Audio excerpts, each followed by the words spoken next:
Саламатсыздарбы? Мен Орозбаев Эрлан Кубатбекович. Бишкек шаарынын Свердлов району боюнча 24-округдун номер 9 тизмеде бараткан жогорку кеңешке эл өкүлү болууга талапкер катары өзүмдүн ниетин билдирип отурам. Албетте азыр бардык элдер шайлоо эмес тандоону өткөзө турган учурга келдик. Мына буга чейин биз буга чейинки шайлоого катышкандар көптөгөн добуш сатып алуулар, административдик ресурсту колдонгондор же байлар бир көчө эмес, бир райондорду басып алган учурларды мына кыргыз эли бардыгыбыз башыбыздан кечирип отурганбыз. Мунусунда өлкө башчылар ушул нерсеге бөгөт коюу максатта президент өзү чыгып айтты. Добуш сатып алуу болбош керек. Сатып алгандагы, саткандагы жоопко тартылат. Эмне себептен президент атайын кайрылып ушул нерсени элге кайрылып өттү. Себеби бул киши дагы буга чейинки шайлоолордун кандай акыбалда өнүктү өткөндөрдүн башынан кечирген киши катары. Эми ушундай кызматта турганда ошол нерсени токтотуш үчүн элге кайрылып коеюн деди. Албетте мына элдер дагы билебиз, арасында акчага муктаж болуп, акчага сатылгандагы убакыттар болгон, же болбосо принуждать этип айласыз кылган учурлар болгон. Эми бул эместерге кичинекей болсо дагы бул Кыргызстандын кичине тарыхындагы шайлоо өнөктүгү боюнча болгон иштерди бир сырадан айта кеттим. Эми бардыгыбыз билебиз да, шайлоолор кандай өткөн, арасында татыктуулар да келген, алар өзүнүн деңгээлинде тарыхта кала алды. Албетте эми мунусунда дагы мына 15 күндөн кийин эл үчүн шайлоо эмес, тандоо учуру келип турат. Биз кантип тандайбыз? Бардыгыбыз жаранбыз. Азыр мына мен дагы баш болуп жарандым. Биз тандаганда эл өкүлдөрү, мына буга чейинки айтылып келген депутаттар эмне иш кылыш керек? Алар эмне иш кылыш керек дегенде, даже президентибиз чыгып айтты. Бир гана мыйзам жазат деди. Жана элдин көйгөйүн ошо жогорку кеңешке алып чыгат, андан сырткары мыйзам чыгарып, мыйзамды токуп,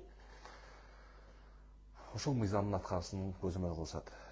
Албетте бир ишке баш от менен кирсе, көптөгөн дагы жакшы иштерди кылсак болот. Ал нерсе үчүн сиздер мына эл дагы биз киришибиз керек. Мен айтпайм, баланча подкуп кылып атат, азыр Кудайга шүгүр. Подкуп деген нерсе бир айдан ачык болбой калыптыр. Балким болуп аткандыр, мага бул нерсе азыр түшүнүксүз. Албетте эми программаны айта кетсем, өзүм жөнүндө бир программаларым бар. Бул жекече оюмдагы программалардын бири. Бизде бардыгы бар. Кудайым жер шарты аябай жакшынакай жерге жаратып, мына биз ошол Кыргызстандын эли кылып койгон экен. Буга шүгүр айтабыз.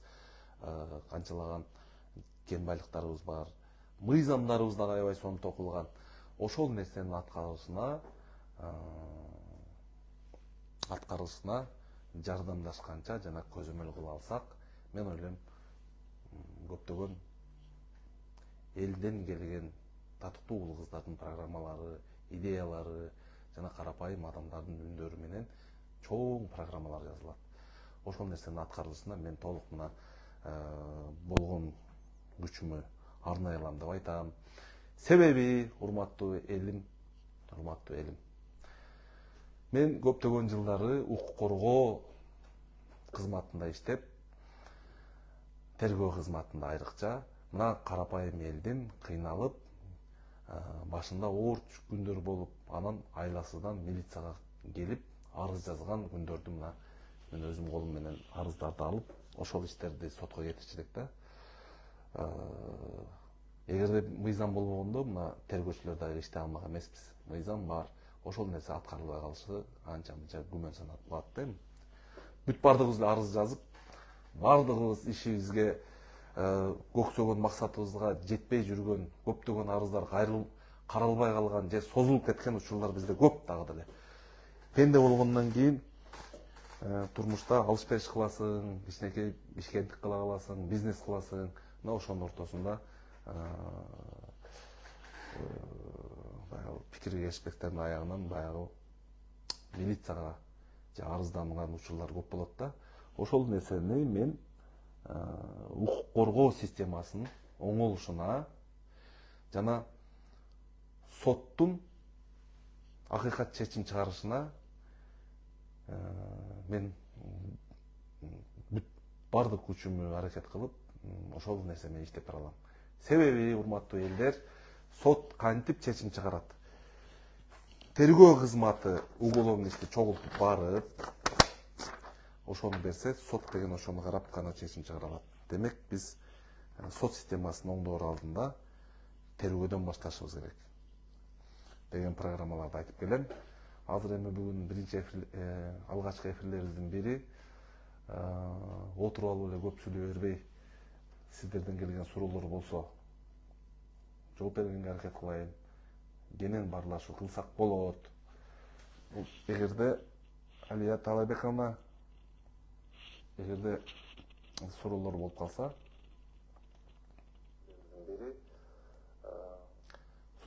калса, берсеңиздер болот.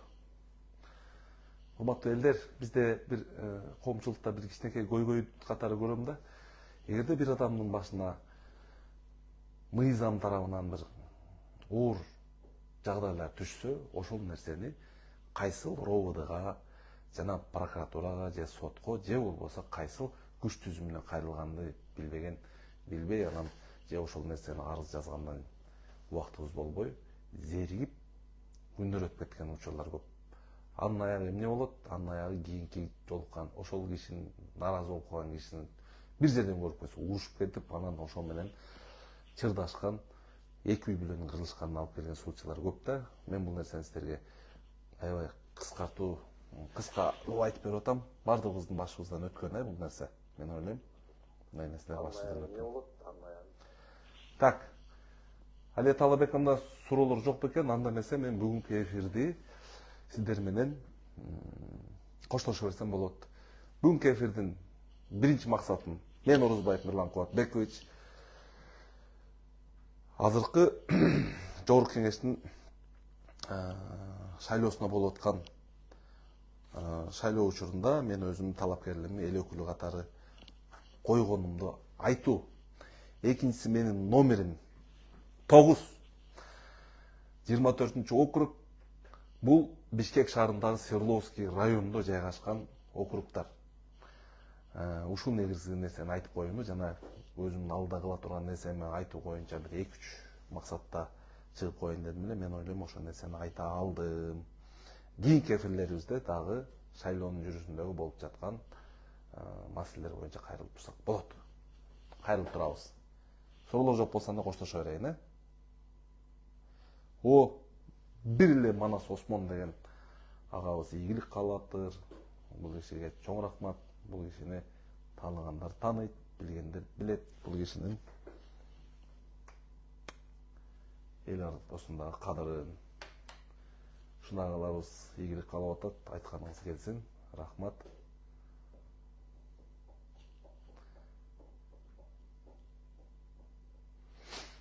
Бүгүнкү эфирибизди жыйынтыктай берели анда. Жакшы калыңыздар. Мен телефонум 0703 74 75 76. Агитаторларды биз көп жана 1000 агитатор алса болот деп депутаттар өздөрүнө мыйзам чыгарып алышпады беле? Ошондой 1000ди албадык эмес, ала албадык. Себеби агитатор деген бул бирөөнүн иштетүү экен да. 1000 кызматкер алган бул анча-мынча завод, фабрикаларда дагы жок бизде. Агитатор маселебиз азыраак. Так, Медин уулу Акылбек. Бул жигиттин дагы каалоо тилеги рахмат.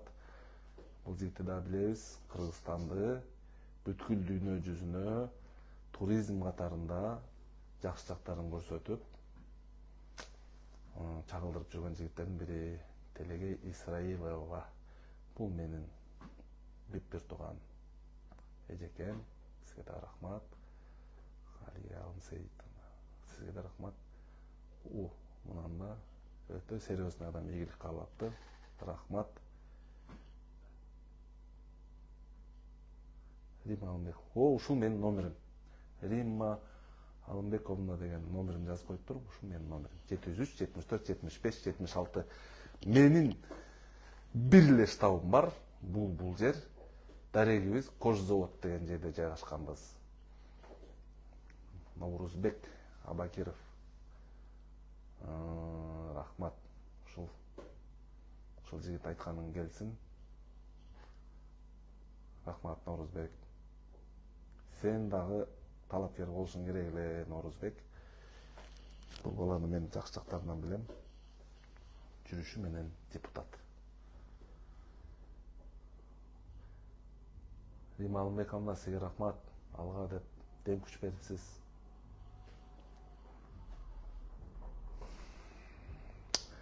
Ана, кеч болгонго байланыштуу же болбосо мен бул эфириме көптөн бери чыга эле келем. Себеби шарт боюнча ден соолукка байланыштуу үйдө бир 2 жылга жакын отуруп калдым. Бирок Кудайга шүгүр. Азыр ушундай иштерге аттанып атабыз. Программамды түшүнүңүздөр да, бул программа бул жүрөгүмдөгү нерсе. Мыйзамдуу жол менен кантип ийгилик жаратса болот, мен ошону жолдорун элдерге туура жеткизип бергенге, оңойлоткон жол менен жеткизип бергенге мен толук күчүмдү арнайм. Андан сырткары себеби менин өзүм юридический компаниям бар, юридикалык компаниям бар. Ал компаниям ар дайым элдердин арыз-мунун кабыл алып, тийиштүү органдарга арыз жазып, тийиштүү органдарга кайрылып бергенге мына кызматташып эле жүрөбүз элдер менен, билгендер. Элдер менен коштошо албай атам мына. 9 адамым турат. Бул шайлоо учурунда ушул 9 адам дагы аябай керектүү адамсыздар азыр. Манас Осмон деген байкем кече жакында ата-энесинин жанында кабар алып сурашып келейин деп кетти эле. Менен салам айтыңыз. Манас Орузбаевич. Сурооңуздар жок болсо да мен коштошо берейин, жакшы алыңыздар. Дагы чыгып турам. Жана номерге жазып койсоңор көйгөйдү. Кайрылып турабыз.